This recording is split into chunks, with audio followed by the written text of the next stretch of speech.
Welcome to Mahesh agri developer. My qualification is diploma in agriculture. ఒక request.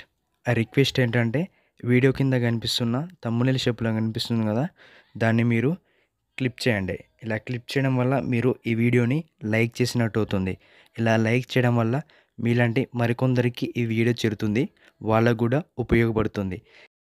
అలాగే ఈ video కింద సబ్స్క్రైబ్ బటన్ ఉంటుంది. ఆ సబ్స్క్రైబ్ బటన్ని మీరు క్లిక్ చేయండి.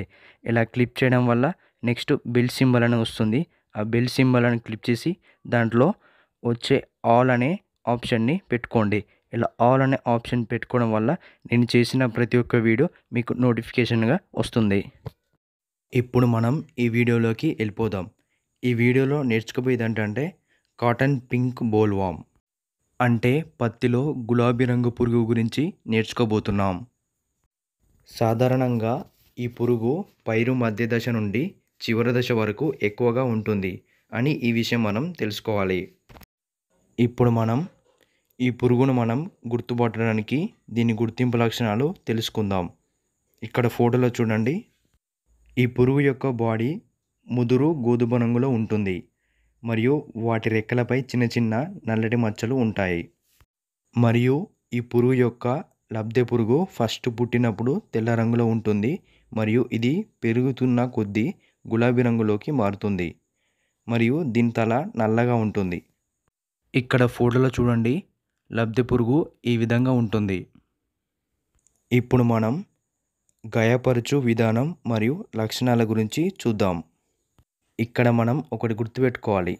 అది ఏంటంటే ఇక్కడ లబ్ధె పురుగు మాత్రమే డ్యామేజ్ చేస్తుంది, రెక్కల పురుగు మాత్రము డ్యామేజ్ చేయదు.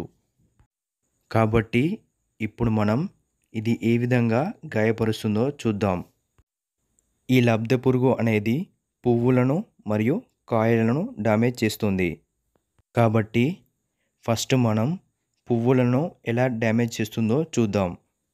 ఫస్ట్ ఈ లబ్ధె పురుగు పువ్వుల మొగ్గల్లోకి చొరబడి లోపల పదార్థాన్ని తిని నష్టపరుస్తాయి. ఇలా లోపలికెళ్ళి నష్టపరచడం వల్ల పువ్వు మొగ్గ రేకులు తెరుచుకోవు, ముడుచుకొని పోతాయి. అందుకే పువ్వుల మొగ్గలు గుడ్డి పూలుగా మారతాయి. కాబట్టి చాలామంది రైతులు పత్తిలో గుడ్డి పువ్వులు వస్తున్నాయని అంటారు. అది ఈ పురుగు వల్లనే వస్తుంది. ఇలా గుడ్డి పువ్వులుగా మారడం వల్ల ఏమీ ఉపయోగం ఉండదు. గుడ్డి పువ్వులు అంటే తెలుసు కదా, పువ్వు మొగ్గలో ఉన్న పదార్థాన్ని తినడం వల్ల పువ్వు మొగ్గ రేకులు ముడుచుకొని ఉంటాయి. ఇలా ముడుచుకొని ఉండడం వల్ల ఈ పువ్వును గుడ్డి పువ్వులని అంటాం. నెక్స్ట్ కాయలను ఎలా డ్యామేజ్ చేస్తుందో చూద్దాం. ఫస్ట్ ఈ లబ్ధె పురుగు అభివృద్ధి చెందిన కాయలను డ్యామేజ్ చేస్తుంది. ఇది కాయ లోపలికి ఎప్పుడు వెళ్తుంది అంటే లబ్ధె పురుగు పుట్టిన కొద్ది వయసులో కాయకు ఒక చిన్న రంధ్రం చేసుకొని వెళుతూ పురుగు యొక్క మలంతో ఆ రంధ్రాన్ని మూసివేస్తుంది. మూసివేసిన తర్వాత కూడా ఈ పురుగు ఆ రంధ్రంలో ఉంటూ ఇంకా ఎక్కువగా సీడ్స్ని మరియు దూదిని డ్యామేజ్ చేస్తుంది. ఇలా డ్యామేజ్ చేయడం వల్ల కాయలు రాలిపోతాయి. ఇప్పుడు మనం దీని నివారణ చూద్దాం. మనం ఇక్కడ ఒకటి గుర్తుపెట్టుకోవాలి. అది ఏంటి అంటే ఈ పురుగును ఒక కెమికల్స్తో మాత్రమే కంట్రోల్ చేయలేం. అందుకే నేను కొన్ని చిట్కాలు చెప్తాను. ఆ చిట్కాలు పాటించి మీరు కంట్రోల్ చేసుకోవచ్చు. ఫస్ట్ వన్ ఏంటంటే కాయలు అనేవి పురుగు అభివృద్ధి చెందకముందే కాయలు అభివృద్ధి చెందే విధంగా మనం రకాలను పండించుకోవాలి. నెక్స్ట్ సరైన సమయానికి మనం విత్తనాన్ని నాటుకోవాలి. నెక్స్ట్ నత్రజని ఎరువులు సరైన మోతాదులో వాడుకోవాలి. నెక్స్ట్ పురుగు చేత డ్యామేజ్ అయిన పువ్వులను కాయలను మనం తీసివేయాలి.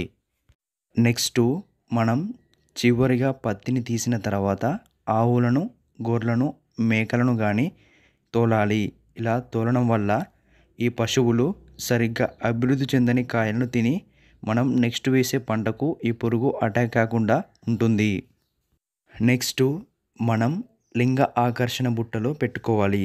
ఇలా పెట్టుకోవడం వల్ల పురుగులు అందులో పడి చనిపోతాయి. ఇక్కడ ఫోటోలో చూడండి, ఈ విధంగా ఉంటాయి లింగాకర్షణ బుట్టలు. మనం వీటిని పంటలో పెట్టుకోవాలి. నెక్స్ట్ మనం 15 రోజులకొక్కసారి 2.5 మిల్లీమీటర్ల క్వినాల్ఫాస్ని 1 లీటర్కి కలుపుకొని మనం పిచికారీ చేసుకోవాలి. లేదా 2 మిల్లీమీటర్ల క్లోరిపైరిఫాస్ని 1 లీటర్ వాటర్కి కలుపుకొని మనం పిచికారీ చేసుకోవాలి. సో మనం మేనేజ్మెంట్ ఈ విధంగా చేసుకోవాలి. ఈ విధంగా చేసుకుంటే పురుగు కొద్దిగైనా కంట్రోల్ అవుతుంది. కాబట్టి మొత్తానికి thank you for watching this video.